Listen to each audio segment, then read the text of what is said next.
Manuel López Obrador. Su experiencia pues ha tenido un inicio bastante atropellado, a pesar de que Trump no ha asumido ni siquiera el cargo de forma oficial.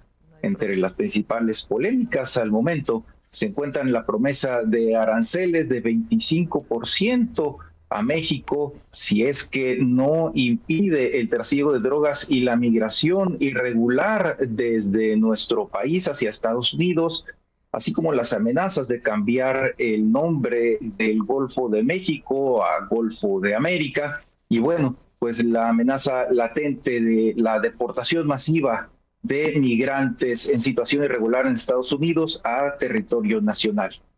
Pues de esta manera, Carmen, fue como ayer se expresó la presidenta Claudia Sheinbaum. En estos momentos está llevando a cabo su conferencia de prensa matutina. Estaremos atentos para informar al auditorio si se vuelve a abordar este tema, si profundiza en las declaraciones que pues muy brevemente realizó el día de ayer, Carmen. Estaremos al pendiente, Luis Alonso, para informarlo en su caso. Gracias por estar aquí y seguiremos en contacto. Buenos días, saludos a la redacción de Aristegui Noticias. Buenos días. Muy buenos días. Buenos días a Luis Alonso Pérez con esta información. Y bueno, pues ahí está el tema de la no invitación directa a Claudia Sheinbaum a acudir a la toma de protesta de Donald Trump. Y está el otro asunto también importantísimo que ya le adelantamos, que tiene que ver con los aranceles en general. Además del caso mexicano, en general ya Donald Trump ayer anunció la creación del Servicio de Ingresos Exteriores. El Servicio de Ingresos Exteriores, una agencia para los aranceles, una agencia que pues haría la recaudación de los aranceles y los ingresos que vienen de otras fuentes extranjeras. Y bueno, pues esto lo dio a conocer a través de su propia red social, de la red Truth Social, donde pues se dice que Estados Unidos ha beneficiado al resto del mundo a costa de sus propios beneficios. Y bueno, pues quiere dar un giro de 180 grados Donald Trump y está enfilándose a trastocar de manera brutal pues un andamiaje que se ha creado a lo largo de las décadas en relación al libre comercio.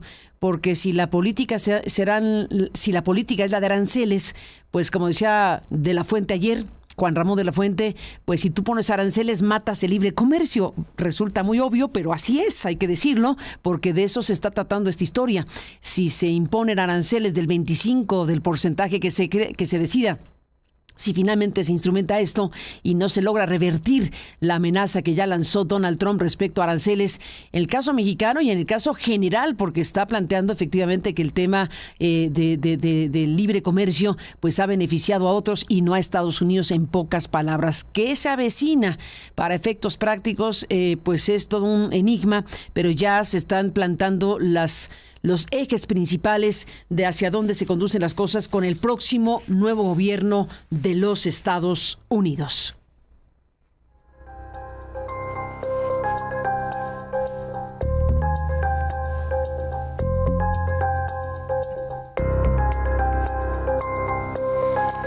¿Y qué piensa un estudioso, un analista, alguien que en su momento fue embajador de Estados Unidos en México, que es Miguel Bazáñez? Miguel Bazáñez, bueno, pues tendrá muchas cosas que decir y por eso te hemos llamado para saludarte, para desearte feliz 2025, Miguel, que tengas tú y tu familia pues un gran 2025, pero por lo pronto aburridos no estaremos porque se avecinan cosas muy fuertes como las que estamos aquí mencionando. Dime tú qué piensas de todo esto. Buenos días y bienvenido. Gracias por estar aquí.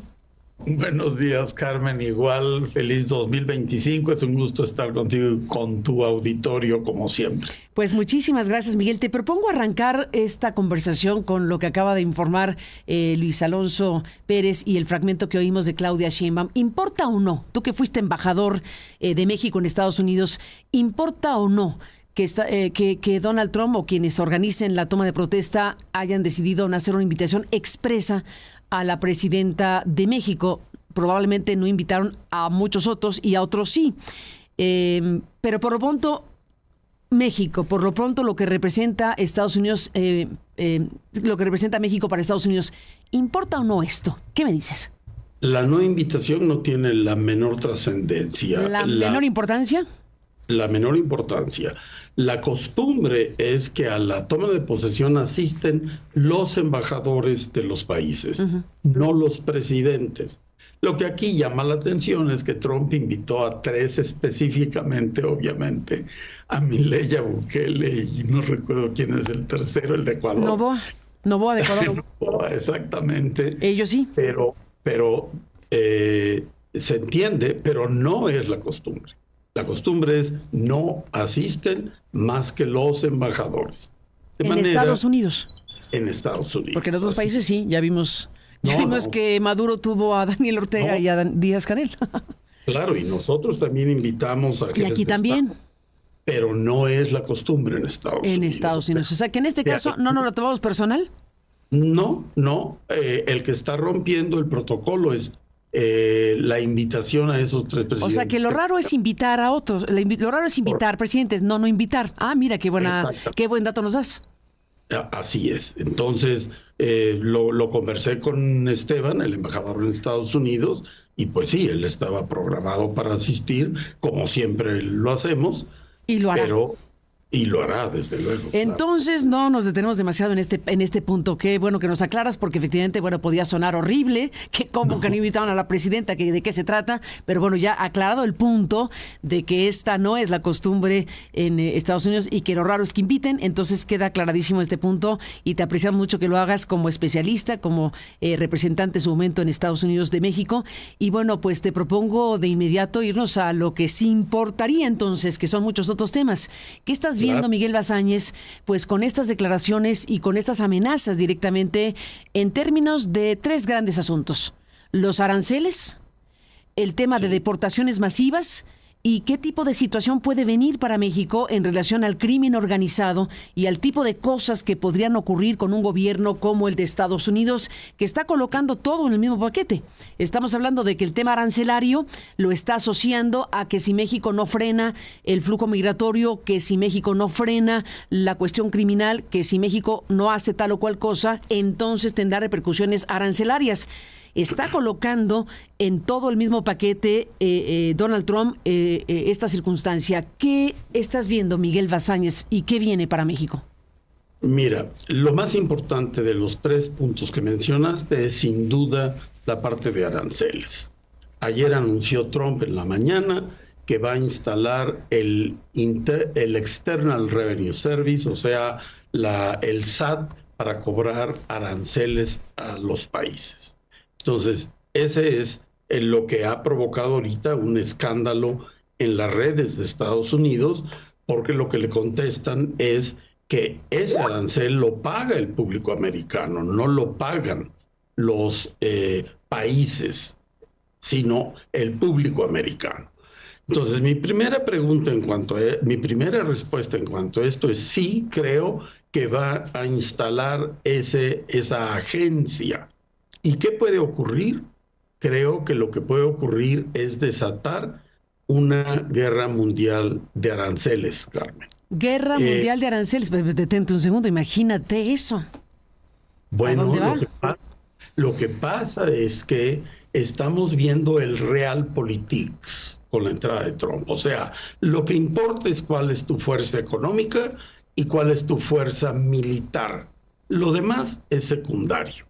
Y hay que estar muy conscientes de ello. Pero tomemos algunos datos, Carmen. El PIB mundial medido en PPP, en paridad de poder adquisitivo, no hace para que Estados Unidos esté haciendo esto. El primer país del mundo en PPP es China, con 37 trillones de dólares, y lo sigue Estados Unidos con 29 trillones, es decir, 40% menos. Déjame hacer un paréntesis para el público mexicano, porque el uso de millones, billones, trillones puede confundir. Para ayudar, $1 millón es una casa promedio de una ciudad grande americana. 1 billón son $1,000 millones, el precio de un rascacielos de 65 pesos. Pensemos en el Empire State, vale $1 billón.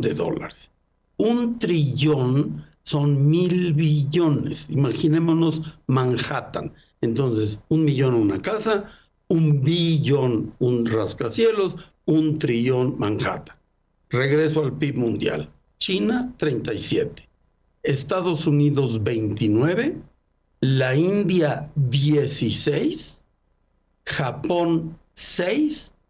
Y luego en el quinto lugar sigue México, Carmen.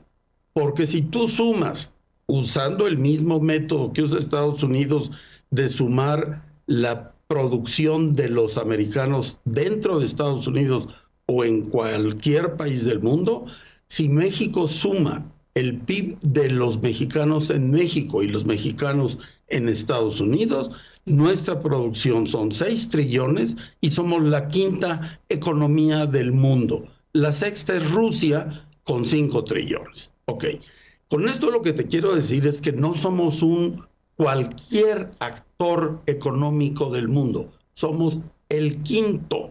Un dato más, ¿por qué China no gasta en armamento?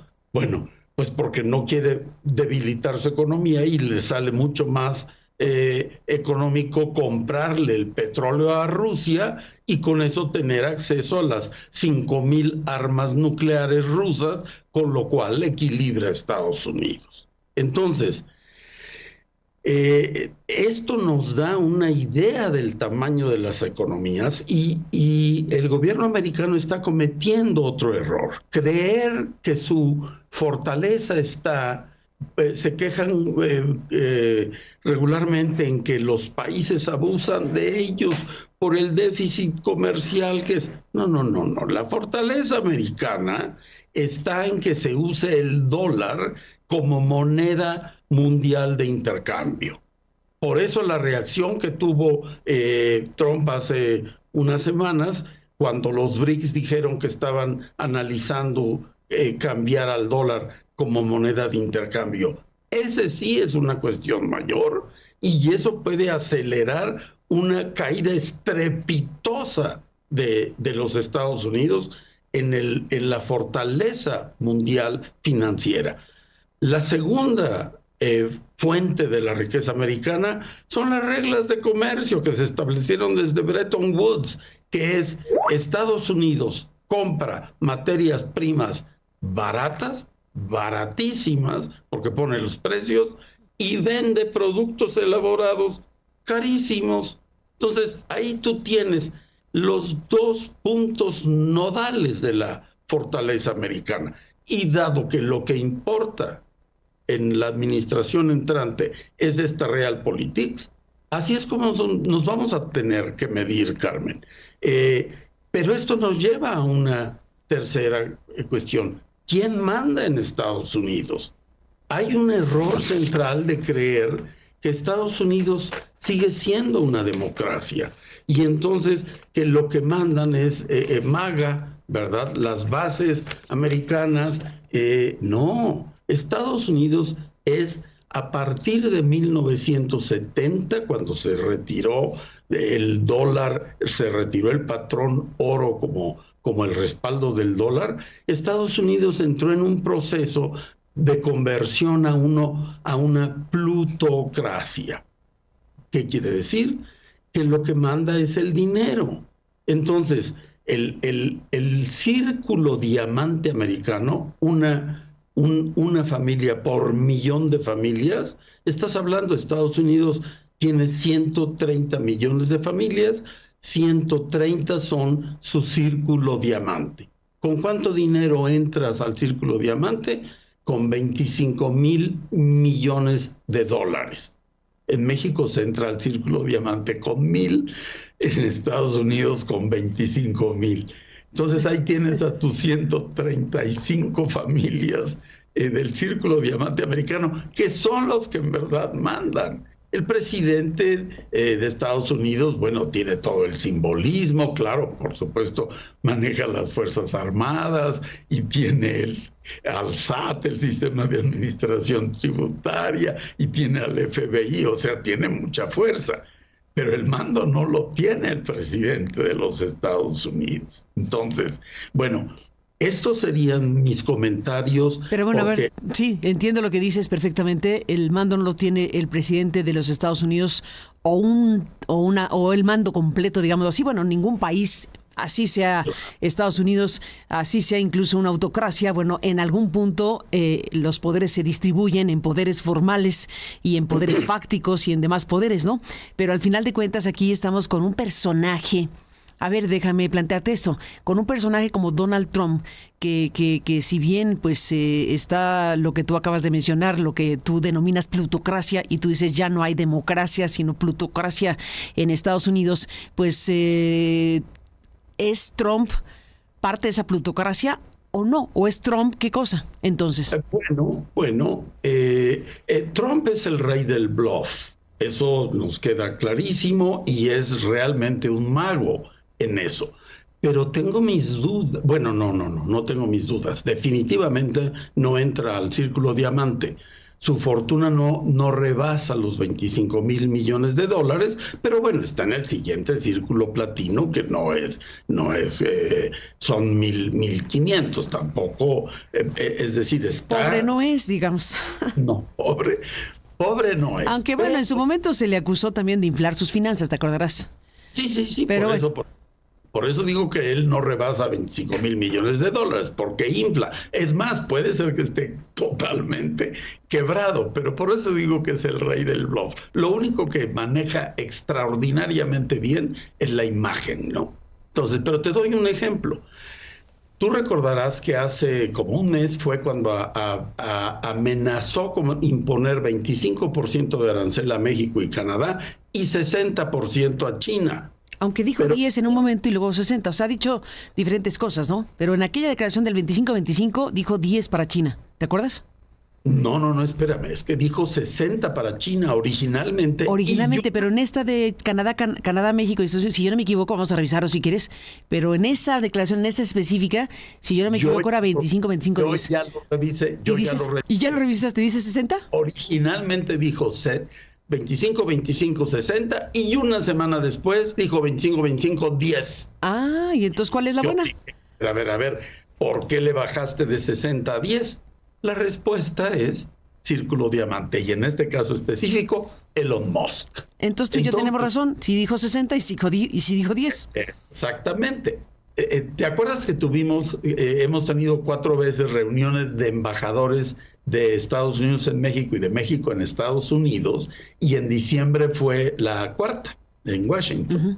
La primera fue en Texas, la segunda fue en Tequila, la tercera fue en San Francisco y esta cuarta fue en Washington. Y ahí ya acababa de ocurrir eso y fue la pregunta, ¿cómo que bajó de 60 a 10 el arancel a China? ¿Qué pasó? Bueno, y ahí fue donde dijimos, no, ninguno de sus funcionarios va a tener la fuerza para influir, pero sus donantes, ¿sí? Y en este caso, Musk puso 250 millones de dólares a la campaña, capacidad suficiente para... Pues claro, Musk debe haber dicho, oye, le pones 60 y me revientas mis empresas, o sea, le compro todo a China, ¿no? De manera que por eso es que menciono el punto del círculo diamante norteamericano, para decir que no necesariamente, igual de preocupados y escandalizados que estamos nosotros y los países del mundo, está el círculo diamante americano, Carmen. Entonces, ¿cómo se vaya a desenvolver esto? Todavía no lo sé. Ahorita está ocurriendo en Davos la reunión del Foro Económico Mundial. Vamos a ver qué pasa, ¿sí? Y por eso una cosa es lo que esté diciendo que se va a hacer y otra cosa es lo que al final ocurra. ¿Quieres que pasemos al segundo punto de las deportaciones? Vengan, las deportaciones masivas. ¿Qué va a pasar aquí? ¿Qué estás viendo ahí? Un dato, que los datos nos digan. Bueno, tú eres el rey de los datos desde hace muchos años. Bueno, Bush deportó 12 millones de mexicanos. 12. Clinton deportó 10. Obama deportó 5. Trump deportó 1.5 en su primer periodo. Entonces, a ver. 12, 10, 5 y 1. A ver, ¿qué datos nos das? A ver, de nuevo, si no te importa. Bush deportó 12 millones. Clinton 10, Obama 5 y Trump 1,5. ¿Y Biden? Biden creo que también anda como en 2. No. Ese dato lo tenemos. No lo tengo, pero por eso vuelvo otra vez a decir, Trump es el rey del bluff. Entonces está diciendo, yo voy a hacer las deportaciones más. No le va a ganar jamás a Bush, ni a Trump, ni a Clinton, ni a Obama siquiera. ¿Sí? ¿Por qué? A ver, en Estados Unidos hay 60 millones de latinos, 40 millones de mexicanos. De esos 40 millones se habla de 3/3, más o menos de 13 millones cada uno. El primer tercio son los de tercera generación o más, que ya son más americanos que de sus países de origen. El segundo tercio es primera o segunda generación, en su mayoría ya nacionalizados. El primer tercio, 13 millones, que son los recién llegados, como la mitad de ellos, 6 millones, están ilegales, pero pues encuéntralos. Lo que sí tienes es gentes que ya tienen orden de deportación. Ok, eso sí, porque está muy fácil, los tienen localizados, los pueden... Entonces, lo que yo creo que va a ocurrir es una campaña mediática y que se vea en televisión y que saquen... Y ahí se acaba. A ver, ¿con quiénes vas a reconstruir las 10,000 casas que necesitas en Los Ángeles, Carmen? ¿Y con quién vas a levantar las cosechas? No, cuantísimos negocios americanos. La presión principal va a ser de los negocios y de las cámaras de comercio y empresariales de todo Estados Unidos, que dicen, no, si tú haces eso, y como trabajo tengo que cerrar mi empresa.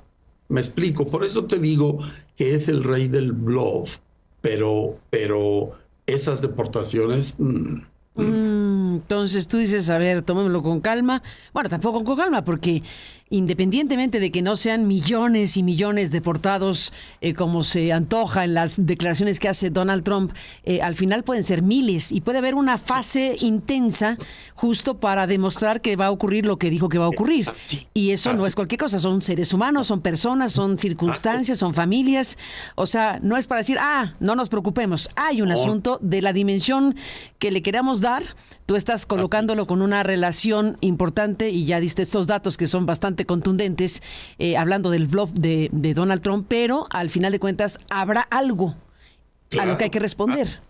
Claro. Pero ahí lo que te diría es que como estos son los que han emigrado recientemente, pues simplemente lo que ellos hacen es regresar a sus pueblos y a sus familias, ¿sí? No es una cosa sencilla.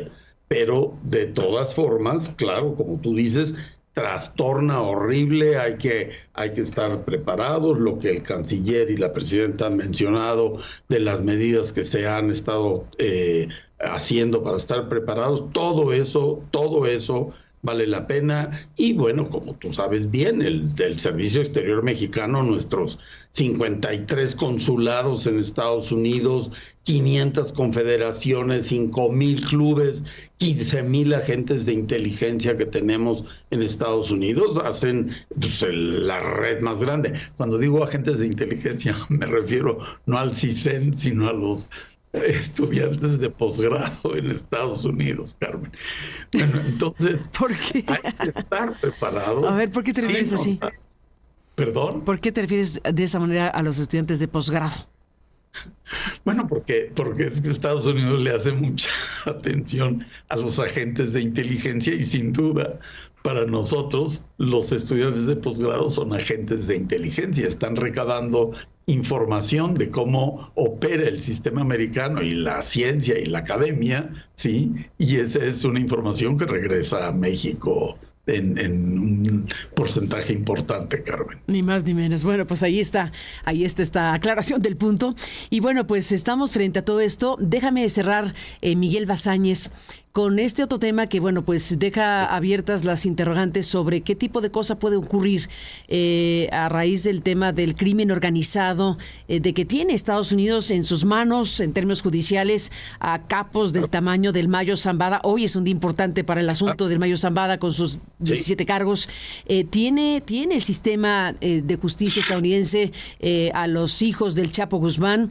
Ya no sé si cuenta el Chapo Guzmán porque está ya sentenciado y ya no hay remedio en su caso para efectos de cambiar esa sentencia y ya no va a colaborar, como todo indica, no colaboró, pero sí el hijo del Mayo Zambada lo hizo de manera muy amplia. Sí se presume que lo va a hacer o lo puede hacer el Mayo Zambada, los dos hijos, Ovidio y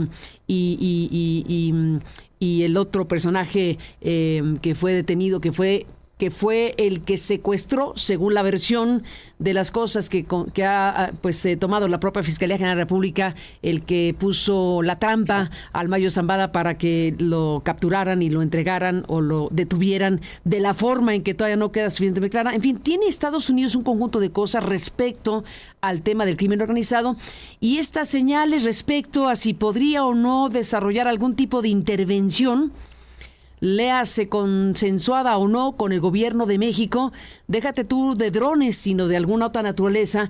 Recordamos, y estoy segura que lo leíste, lo que se publicó en Rolling Stone, en donde se hablaba de versiones en donde habría intervenciones de algún tipo para efectos del crimen organizado en México. Bueno, en el paquete completo de este tema, ¿qué me dices, Miguel Bazáñez? Yo haría dos comentarios, Carlos. Uno, se está formando entre organizaciones civiles en Estados Unidos una corriente de no oponer la iniciativa que seguramente va a tratar de llevar adelante el gobierno americano de designar terroristas al crimen organizado, al narcotráfico, pero una corriente de complementar esa iniciativa, porque dado que el crimen organizado es un sistema con muchos eslabones, hay que incluir los eslabones del suministro de armas y del lavado de dinero. Es decir, que se declare también terroristas a los fabricantes de armas y a los que propician el lavado de dinero. Ese es un elemento. Y es algo que apenas está empezando a surgir. Como tú sabes, Estados Unidos dijo que ellos lo plantearían a su sistema legal, a sus tribunales, la petición, la declaración de terroristas a los cárteles mexicanos,